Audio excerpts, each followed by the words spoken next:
مساء الخير على الجميع, and thank you so much for joining. A little bit of a preface to this presentation. So I first got introduced to AI when I was a medical student in University of Jordan, actually. It was a PhD student who was doing neural network project, and I remember Dr. Ayman Arif وقتها, he connected me with that student to get an AI, to develop an AI program. Back then, it was before smartphones had a full screen without buttons. And we created a small program that can analyze acid base. It was really fun. And then years went by, became a heart failure cardiologist, didn't do really anything with AI. And then I had a clinical research question that I'll share with you later. And then I was just discussing with friends, and I was referred to Dr. Mamoun Mardini. So Mamoun is a computer scientist at UF, and he specializes in AI. So he's a computer engineer. His special interest is medical application of AI. So we got together about 2.5, 3 years ago, and we developed a team. So everything I'm presenting to you is something that either I learned from him, or I at least ran by him just to make sure that it's accurate. So I have had the opportunity then to learn about how to apply AI in medicine.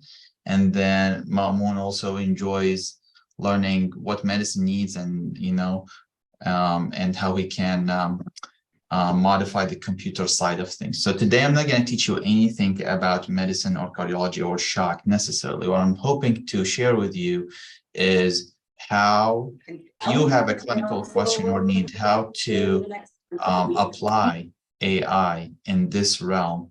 And if you read an AI paper about critical care or cardiogenic shock or advanced heart failure, how to critically appraise, or at least how to navigate the methodology and the results. So a very quick introduction. I mean, I would assume that most individuals on this call are medical providers, but if you are from the engineering side, you are also equally important to this process. So the process of extracting knowledge from medical data using AI requires a really big team. It's a much bigger team than just collecting data and doing an analysis. You need several team members, so you need an infrastructure, and this is something that I hope by the end of this talk you have a feeling of. So you need domain knowledge. For example, doctors. You need computer scientists, and then you need doctors who know a little bit about computer and scientists who know about medicine. You need someone who has some statistical backgrounds, hopefully both they do.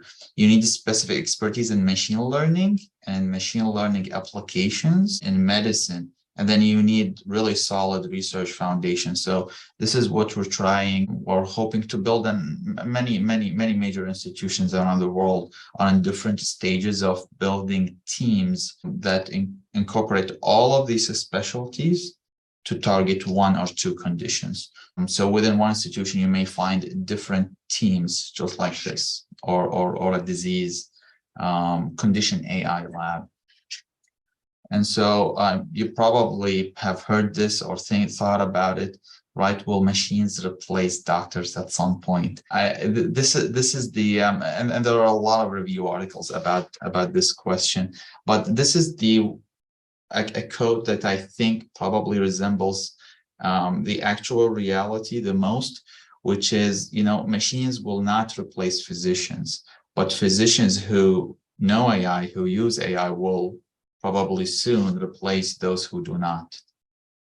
And if you look at the literature, PubMed or whatever database you like using, you will see an exponential rise in publications talking about AI or using AI methodologies in general.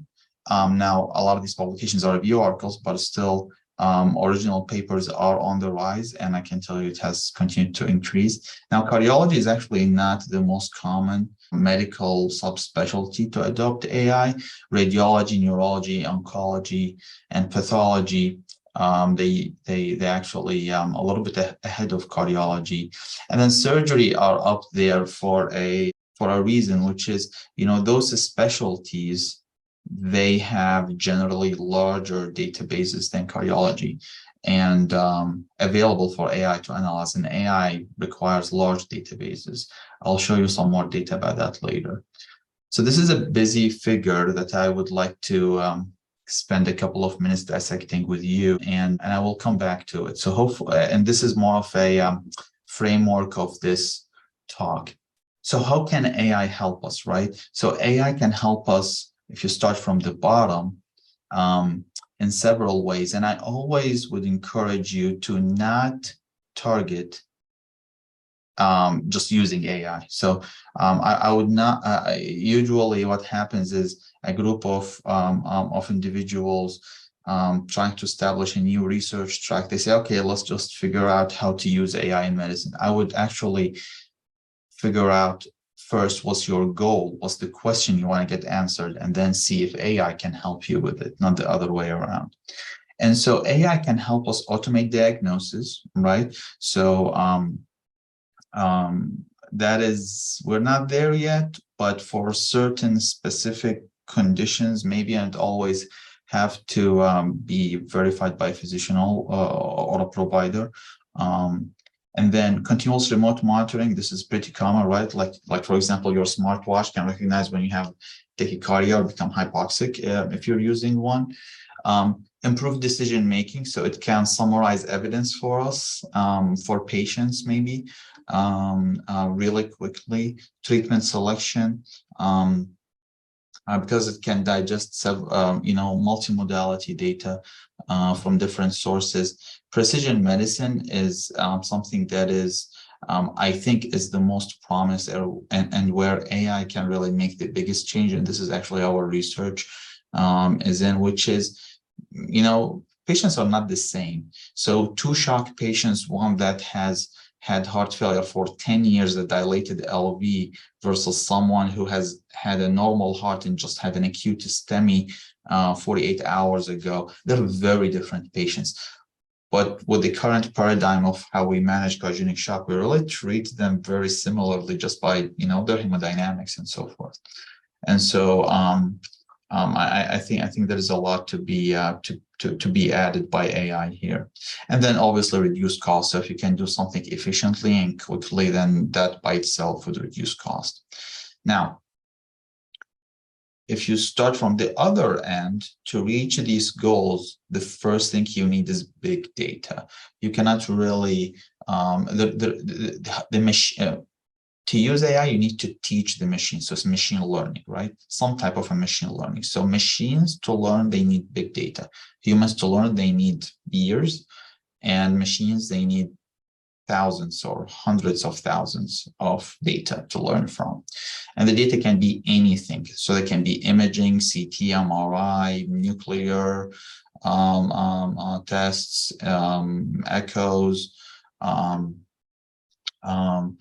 and it could be all sorts of electronic records. So ECGs, pictures of all sorts, pathology I just showed you.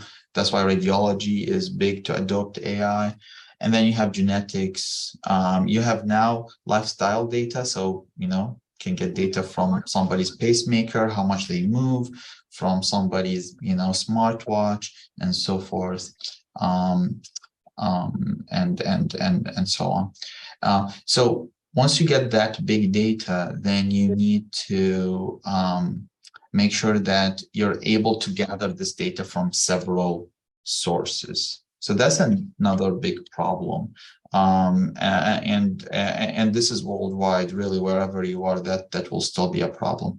For example, if I need to study acute MI, I would probably want data from UF, from University of Jordan, from Germany, from Japan, if I would want my algorithm or AI program to work in all of these places, right? If I'm going to only use it in UF, then I would just use UF data. But most of the time we're trying to create generalizable knowledge that can be used in most places or everywhere. So then you have to share all this data, and obviously, that is a challenge. How do you organize the data? So, for example, the troponin may be reported at UF as in micrograms, and maybe somewhere else in nanograms, for example. So you have to unify the data everywhere. You have to make sure that you have the fine details of the data. So if the patient had 5 troponins, I would want the 5 troponins with the date and time.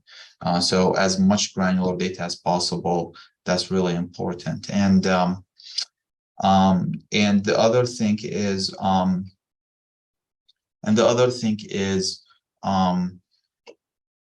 you need to make sure that you share it in a secure way. So you have to still keep security. And so that is a challenge. And there are a couple of solutions that are being worked on in the research community about that. And then once you have identified all of these, then you have to choose what type of machine learning or what type of AI model you're going to use.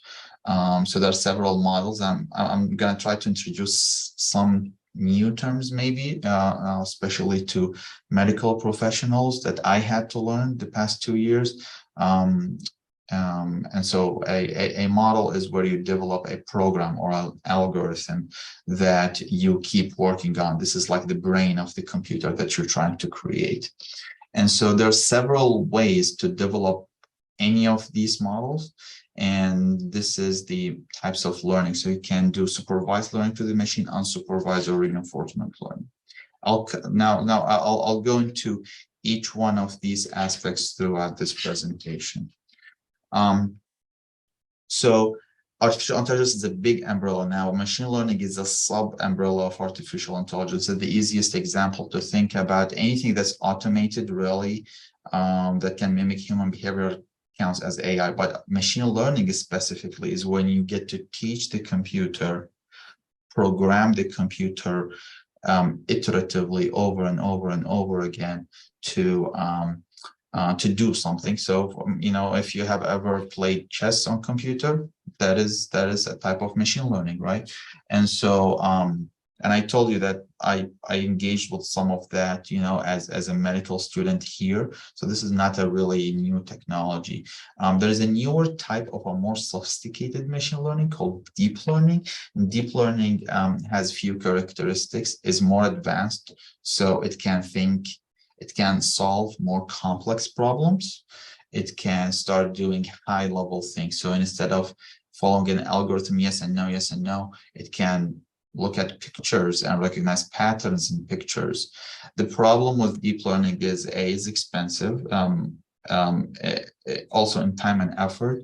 It needs bigger databases, and you don't really know what happens inside. So what happens is you feed the data into a supercomputer, and then you get a model that will give you your answer. But if you're trying to actually get inside the model and fix something or change a parameter or understand why is giving you that prediction or outcome, it will not show you justification. And I'll show you an example about that. But just remember that deep learning gives you a higher complexity level of thinking, but it doesn't tell you why. So if it tells you this patient is going to die in the next 2, mortality is 100% in 1 week, it won't tell you why. It'll just tell you, because I looked at the echo. Well, what did you see in the echo? I just looked at it. Whereas in machine learning, you actually can follow the steps because it's less complex. So you actually can follow the steps, and you can get from the algorithm why did you get to that prediction. So within these kind of big buckets of types of AI, there's several types of algorithms. And so deep learning is like the kind of the newest thing and the hottest thing in the market, and it's at the top of accuracy and performance and complexity, but it's also the newest. And so whenever you read anything that says neural networks or convolutional neural networks ensemble, networks. I mean, those are commonly used in medicine. The problem you get with that, the trade-off is interpretability. It doesn't really tell you why it is generating this outcome. It doesn't provide justification. And that's a general thing. You can go back and try to get some justification, but that's like the biggest highlight. Now, there are many other classical machine learning algorithms, and this is sort of the oldest, and then you have the newest, and the newer you get, the higher the performance, but the higher the performance, the more complex it gets, and then you lose interpretability. So you don't always have to jump to the newest, because it may be an overkill. If your project would be solved by a logistic regression using machine learning, this is not a statistical regular logistic regression, this is machine learning or logistic regression, then you should go with that. You shouldn't go with the highest, because as physicians and patients, we always want to know why.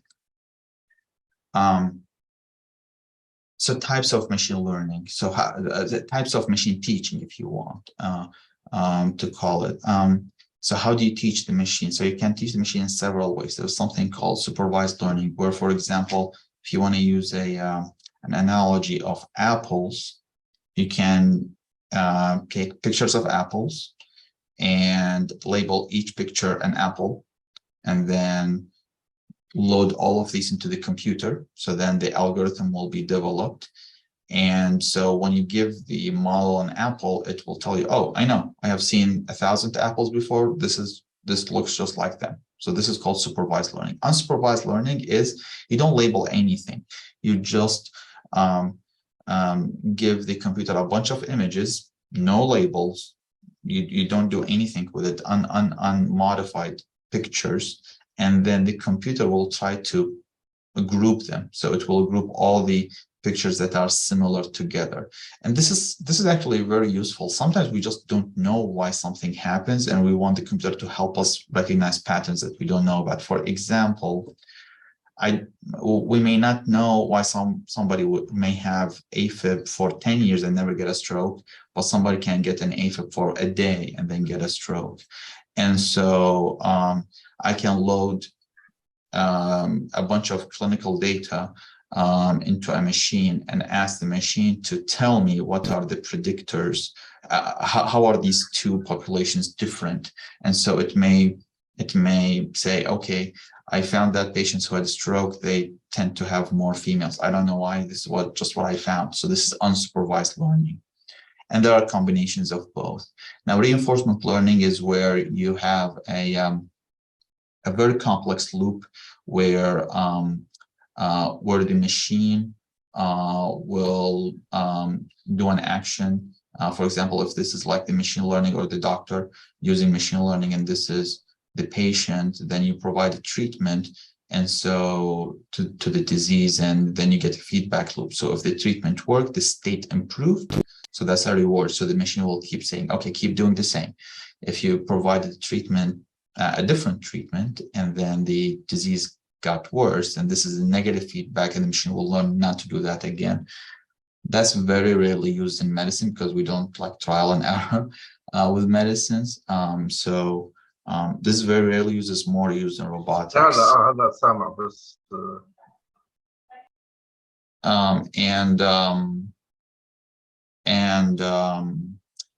And it is higher complexity. So again, you lose explainability a little bit. I personally have not used reinforcement learning. So because there are thousands of models, most professional communities within at least within cardiology, I can say, they have these committees or working groups that are interested in AI application in their respective diseases. So the American College of Cardiology have an innovation, an AI working group that a couple of years published a really nice framework of how to develop a project to solve a cardiology clinical problem from start to finish, which and this is one of the best. You'll find a lot of these online by different group of researchers. But for me, this is the one that is I found the most helpful, and this is what I when Mamune and I built our project and a portfolio using. And so the first is you have to define your goal. I told you I had a question to answer. I didn't even think about AI about 3 years ago. So you have to know your project goal. You have to have that well defined at the beginning and keep focused on it. And then you have to get a suitable data set. The data set has to be big and has to be clean. And so we got a data set of 32,000 patients, but then we had to keep trimming it to get the patients that are closer together, to get the patients that are relevant to our questions together, and then looked at all the variables and made sure that every variable is homogeneous, is symmetric. Back to the troponin example, if you had troponin, we make sure that they're all the same unit. They're all measured they're all troponin T's. I don't have a mixture of T's and I's in there, and so forth.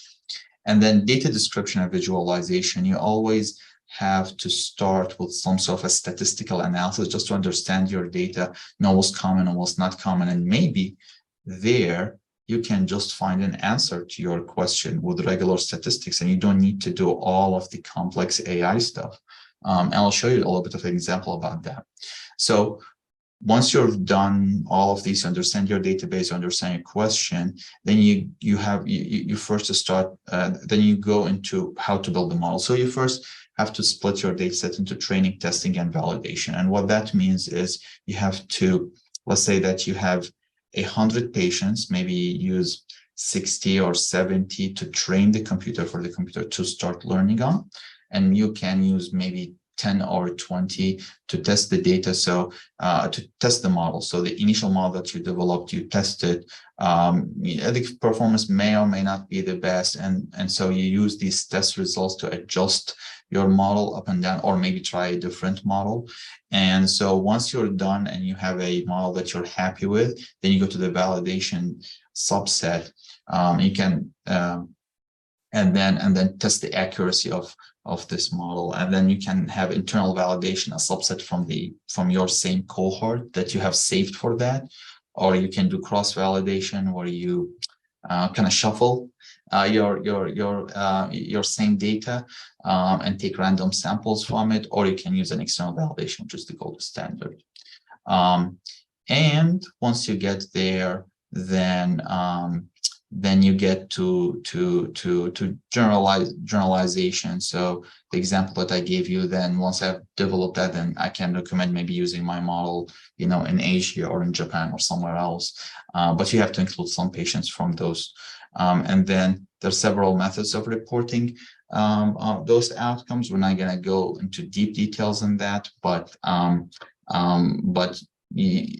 those are the some of those terms: receiver operator curve, F1 score, absolute error, R2 are common terminology that you're going to hear. And I'll show you some of that later. Now, most models that you see published, you see this part published. A lot of projects actually neglect this part, and most projects, the vast majority, stop here before the implementation phase. So this is, I would call, probably the implementation phase, where okay, you have a model that now has excellent performance. How do you use that data clinically? For example, if I have a model that tells me, well, the patient has 100% mortality in 1 week, okay, what am I going to do about it? Why do I even need to know the information? When do I need to know this information? For example, if you're considering putting that patient on ECMO, you probably want to know that AI prediction before putting the patient on ECMO, for example. And there are scientists that can help you effectively integrate these models into your routine clinical practice. The other thing is reproducibility, right? And so you would want to make sure that, okay, you generated a model now using data from 5 years ago. Now your practice may have changed, your patient population may have changed. I mean, you know, in Georgia, we don't see a lot of patient population, but in the changes, but in the US, there is a lot of migration waves that happen. So your population may actually change a lot. For example, in Florida, we get snowbirds, right? And so some people live up north in the winter, they come down here in the summer. In the winter because it's warmer. And so the average age of the population in the winter will be much higher than in the summer. So you can have these patterns that you have to make sure that your algorithm still works well. And then there are a lot of challenges, obviously, that can happen across the road. So you have to have a mechanism to keep monitoring the model performance. And if the performance drops, then you have to go back and fix it. We'll go over some studies, a couple of case studies. So this is a very well-designed project that tried to answer the question of early detection of cardiogenic shock, right? This is a very basic question, I think, that most teams everywhere try to do. So what they did is they got close to 6,000 patients from a hospital in Taiwan. And they also had 100,000 patients that did not have shock, okay? And the question they wanted the model to answer is, does this patient have cardiogenic shock or no? So yes or no. And the type of the database that they had is clinical variables. And the patients were all types of inpatient settings. And so the grounded truth, which is something you always want to tell the computer in this type of question, is, okay, you're trying me to learn to recognize cardiogenic shock, but how would I know which patient has cardiogenic shock in your database, right? So here you have shock patients, but how can I tell from these shock patients who has cardiogenic shock? So then you can tell the computer, okay, if the patient required inotropes or mechanical circulatory support, then I'm going to label this patient as cardiogenic shock.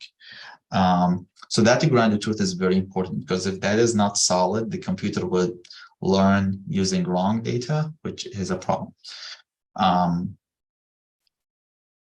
So these are the variables that they put, that they initially collected with their database. It had everything. All types of lab tests, all types of clinical variables, like demographics. It had gender, heart rate, hemodynamics. It had ventilator settings, and they were all parametric, right? So they're all numbers, basically. So the first thing, remember what we said here, the first thing, you need to clean your data. So they got all these variables and cleaned them and organized them. And then they got data description, and this is what this graph shows you. So they looked at those who had cardiogenic shocks that required inotropes or mechanical circulatory support, and looked at, you know, each single variable of these variables.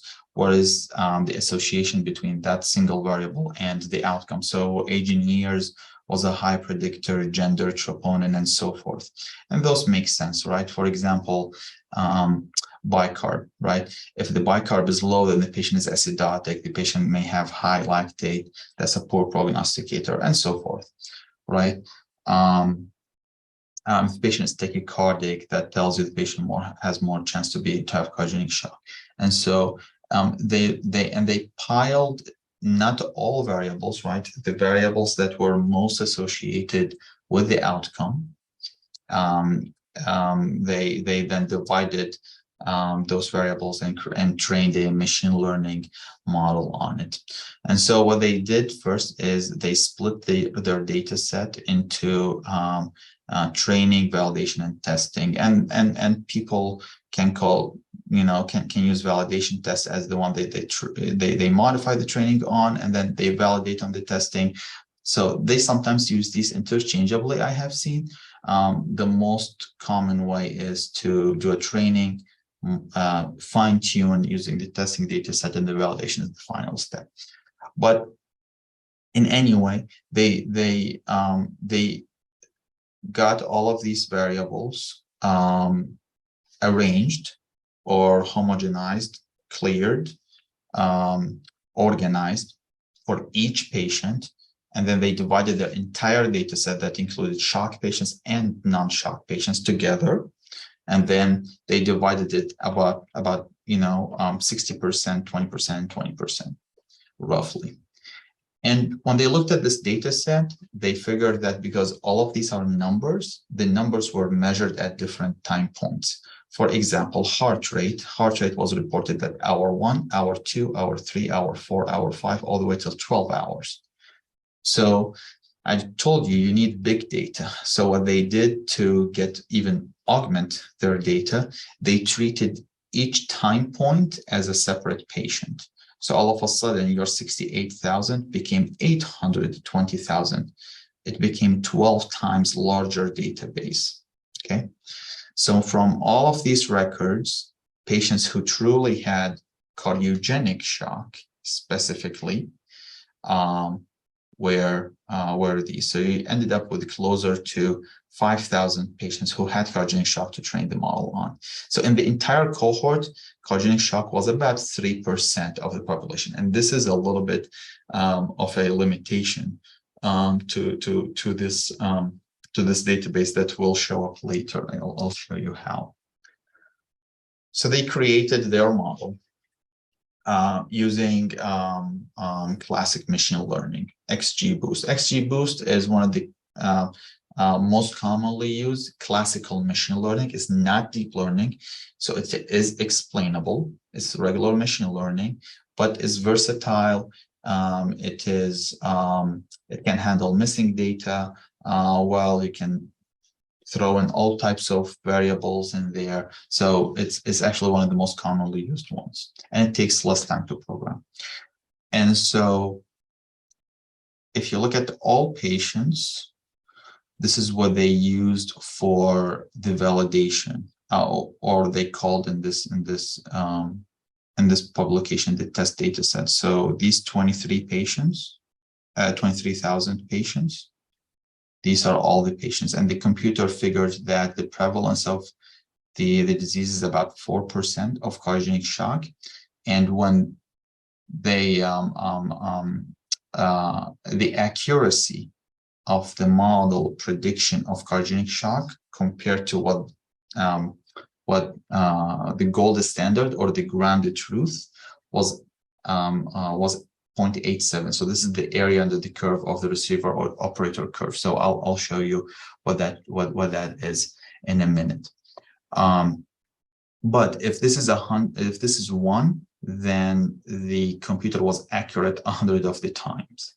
And if it's 0, then the computer was wrong all the time. And if it's 0.5, then it is bad.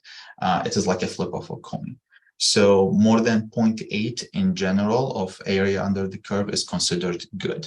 And if you look at the subpopulations, so somebody who has an acute MI, it became more accurate and identifying cardiogenic shock in these subpopulation. And the reason why, the prevalence of shock increased. Although you have much less patients, but cardiogenic shock is more common in acute MI.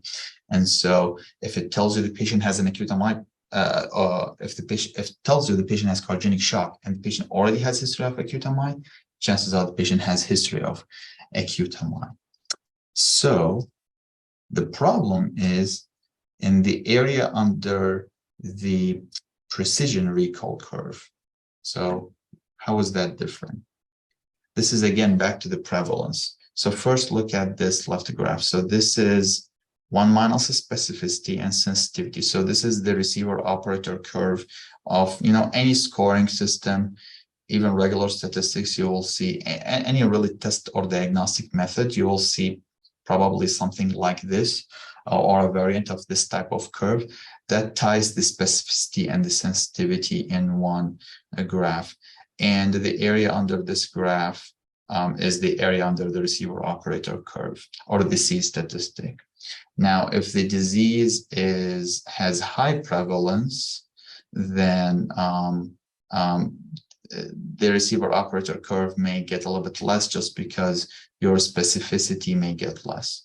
But either way, in this particular case, in general, cardiogenic shock was not very common. So that's why you had a high area under the curve. Whereas in computer science, they use a lot precision recall curve. So it's a little bit different. So recall is sensitivity, is the same as sensitivity, is really just another word for sensitivity. But a precision is very similar to positive predictive value. So if you have, again, back to the example of acute MI, if you have a population that has acute MI, and the prevalence of shock is high in this population, and the algorithm says this patient has shock because they had acute MI, is very highly likely to be accurate. So this is when the disease has high prevalence. Whereas in general population, shock is rare. So then the positive predictive value drops. And so you cannot just say, okay, I'm going to apply this algorithm on every single patient that comes out of the door and call them definitely cardiogenic shock if they don't, know nothing else. You have to apply it as a screening tool only. And if it tells you there is shock, okay, I'll look closer into this patient. Whereas if you apply it in the cardiac ICU, whereas most patients have an acute MI or heart failure anyway to be admitted, then you have to take this prediction very seriously. So this is not going to be presented under the accuracy or the area under the curve. It's going to be presented by the area under precision recall curve. So this is a classic machine learning example, and but another point here is that this type of model, which I don't go deeply here, will tell you which from these factors contributed most to the prediction. So if it says this patient has cardiogenic shock, it will tell you because the patient has high troponin and the patient is a 75-year-old male, for example. Now, deep machine learning example. So this is a little bit more complex. And the question they try to answer is, can AI identify mortality using echocardiograms? So you give the AI nothing other than one computer image, video clip of like one view of an echo, nothing else. Tell me if this patient will die or not. That's it. It's an ambitious task, but let's see how it worked. So they got single center data, McVeigh Hospital, and they had inpatient, outpatient, all types of patients. There was no filter. The input was echo, one view, personal long access view. So one video of echo, that's it. And then what we wanted the model to tell us, 1 year, 3 years, and 5 years mortality.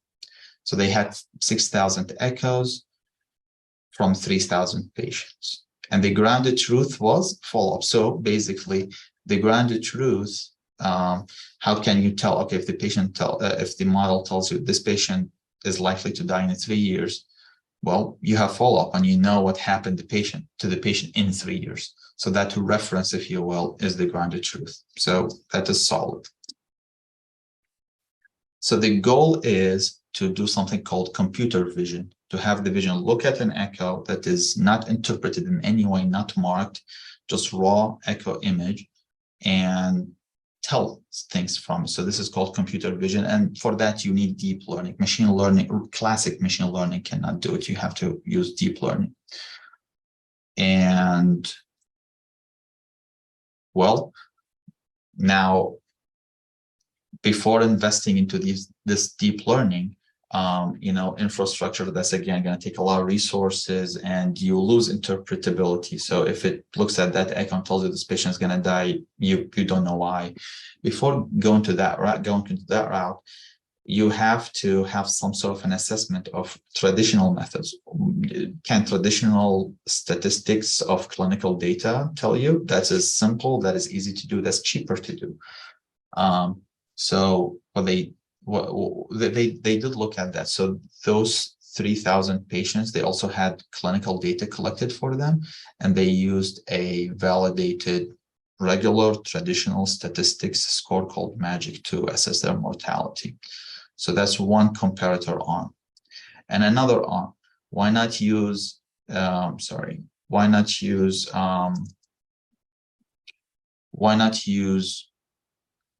classic machine learning methods on these clinical variables?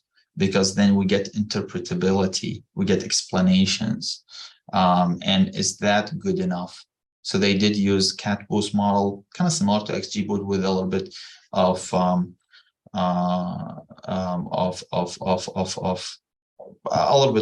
minor differences, still a boost type of model, to use to predict mortality using general clinical variables. And the variables they used are validated that correlate with mortality. For example, age, gender, heart rate, LV ejection fraction, coronary heart disease history, and so forth. And so now you have two things to compare with. You have the deep learning looking at echo, you have statistics, you have classical machine learning, simple machine learning, and then the three lines are gonna compete to get the highest accuracy using an external data set from a different hospital in a different country. So that one's from Taiwan, this is in Canada. So external validation, this is like the best type of validation.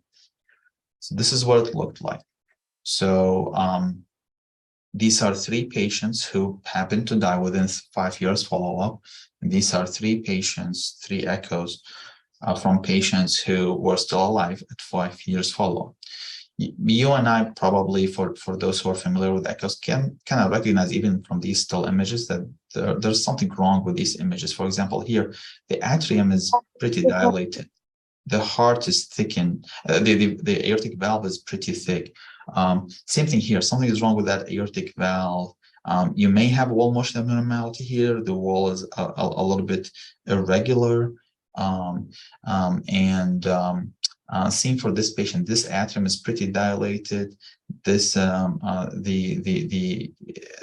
wall is a little bit thickened here.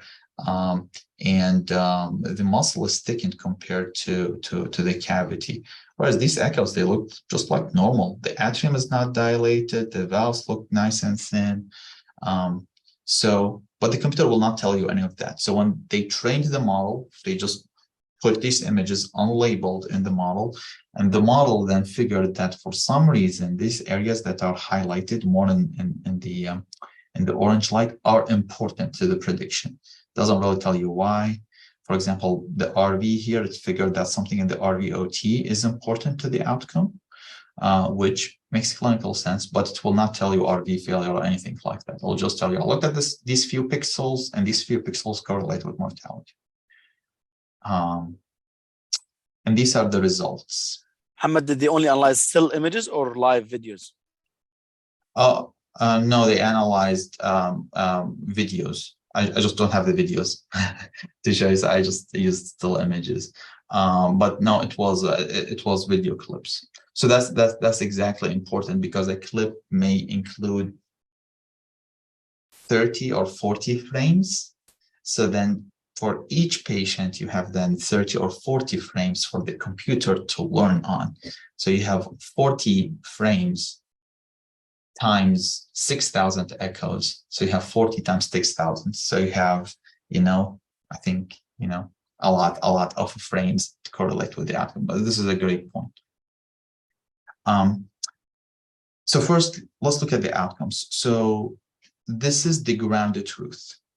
The validation data set was an external data set, had nothing to do with the derivation data set.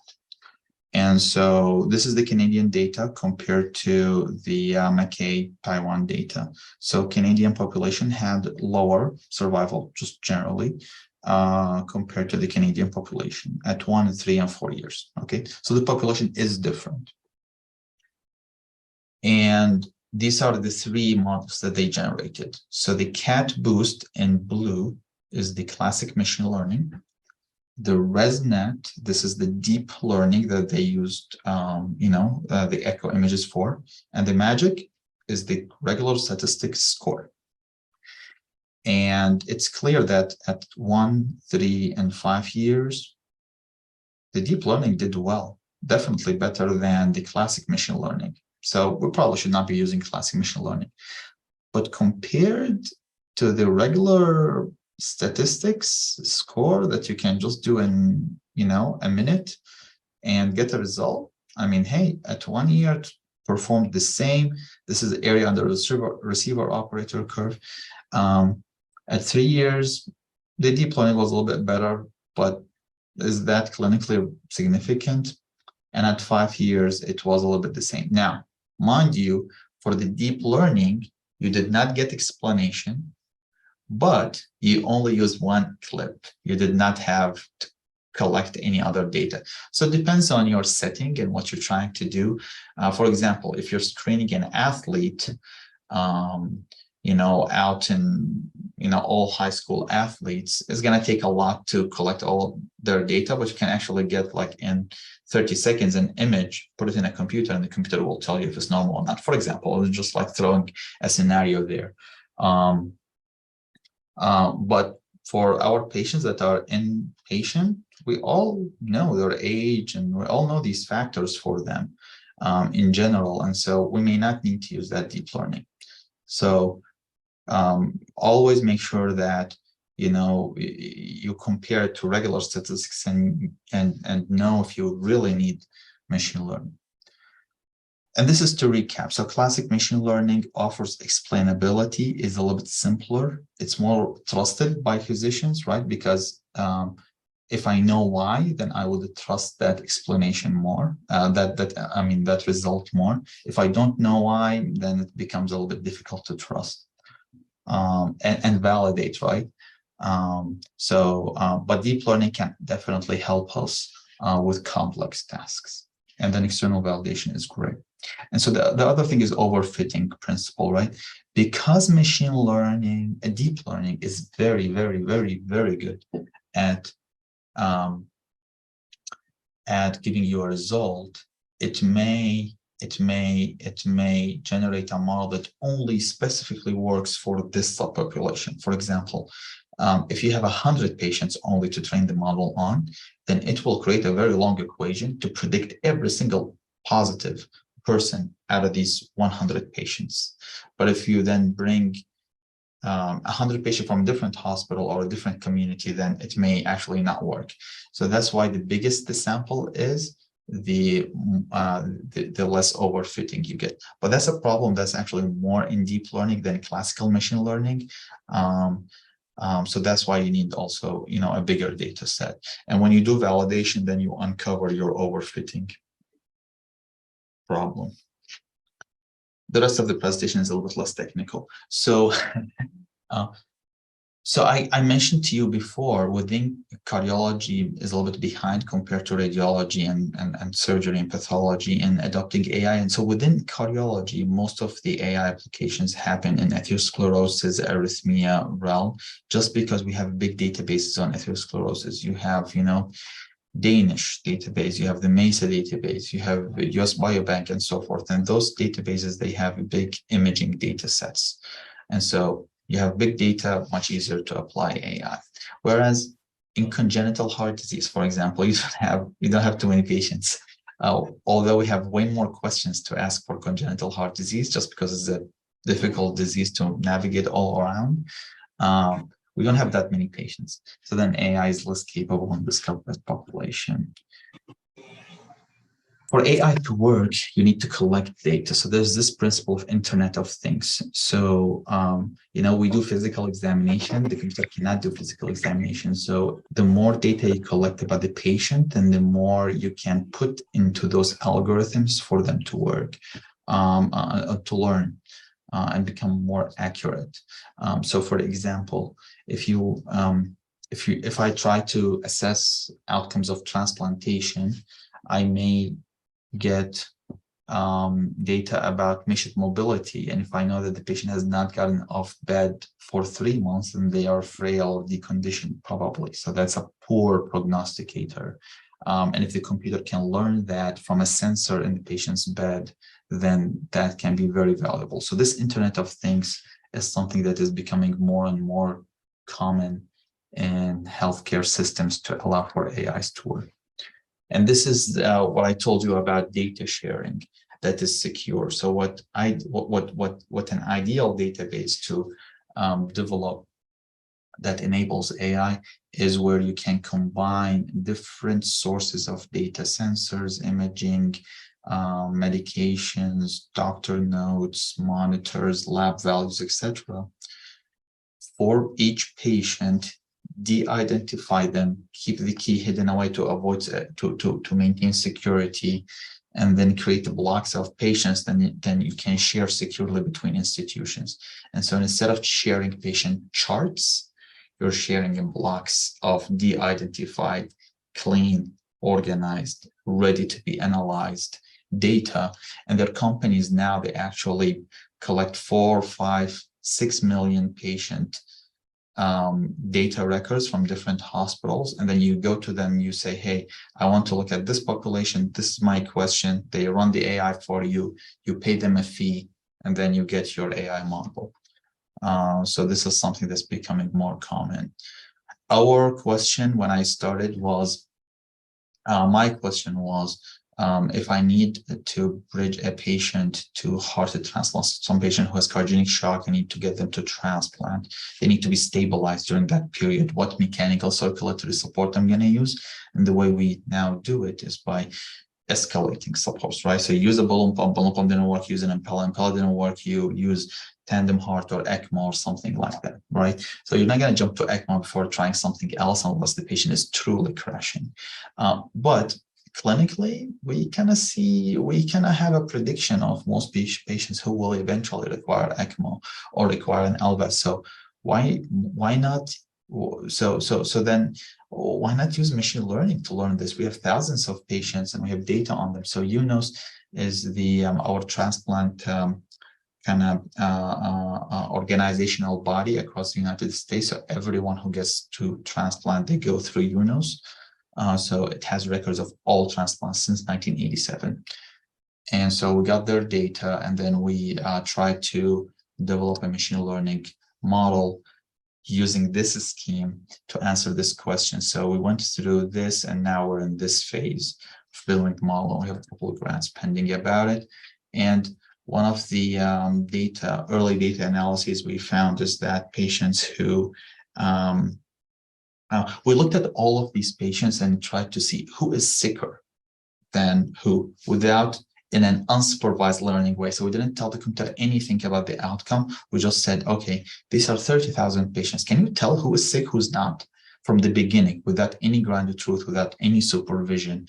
So the computer was able to classify cluster 1 and cluster 2. So cluster 0 and 1. So 0 is the ones who are less sick and 1 who are more sick, and the ones who are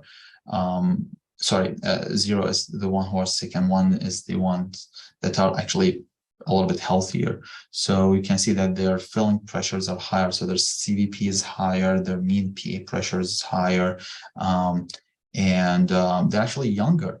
So think about the young patient who needs transplant is the fulminant myocarditis patient or the congenital heart disease patient. So a young patient who needs transplant is generally sicker. We also looked at around the United States. So these are different regions of the United States. And this is the ratio of using balloon pumps to impella. So for example, here, for example, it's almost one. So for each impella, they use almost one balloon pump. Whereas in this region, for every 9 balloon pumps, they used one impella. So they're way more likely to use balloon pumps. We all use the same evidence, but I can tell you now, it's just people just say, hey, I think impella will work, so let's just try it. It's really all based on practice pattern and opinion, not based on any evidence. So this paper was just accepted.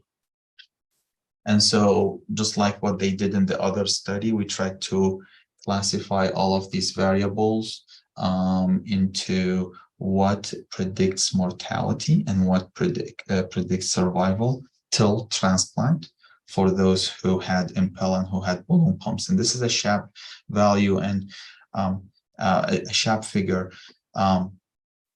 So this is commonly used in engineering and machine learning to represent different factors that contribute, that you're going to incorporate into the model, or and the left and the right are likelihood, just like forest plot, and then the color is the value of the actual variable. So, for example, higher age, so red, contributes to survival. And each dot is actually a patient. So same for creatinine, lower creatinine, so blue, predicts survival, and so forth. So we arranged all the variables, and now we're working on optimizing our model. This is a busy slide that I just want to draw your attention to missingness. So part of the problem with our big data set is that we had a high rate of missing entries. So for example, troponin, we have for maybe, I don't know, a third of the patients, whereas another third may have BNP. So if I include troponin and BNP in a model, I don't have a lot of patients that have both. So what's the accuracy of the model? And you see that the results are very different. Like, for example, if you include here the entire database that has everything, including missing, then my model works a lot better. This is just a regression simple model, so nothing complicated about it. Whereas if I include only the cases that are complete, I know everything about, then my cases reduce from, my case reduced like to 300 or 400 patients. And so the model becomes less accurate. And if I include those who had only labs available, then the model also doesn't work. So now they're reforming the UNOS database to try to get us complete variables. And we're going through some data imputation methods to try to work around this. Another thing we're working around is labeling cardiac MRIs. So with MRIs, we can, label the LV and the RV. So this is short axis. So this is what we did. This is what the model was able to do. And this is the manual labeling of the heart. So we can detect the heart in an MRI automatically, basically. So this is ground truth, which is manually drawn. This is what the computer learned to do. And so eventually, then we just entered an analyzed MRI image, and the computer was able to recognize the heart. And this is actually a beating model. Now the algorithm is not perfect. That's why you see holes, but this is an early effort. And the overlap between our grounded truth and the model is 0.81, which is decent, but we're working on improving it. We're also working on doing a similar thing with cardiac CT in patients who have mechanical assist devices. So that's another thing we're working on. And this is a huge team. And so I have 2 mentors. I'm on a career development tracking this. So Dr. Bihorak is a very, she's an intensivist and a nephrologist who has done a lot of work in AI. That she's my mentor. Dr. Pepin is a very well published and established cardiology clinical investigator.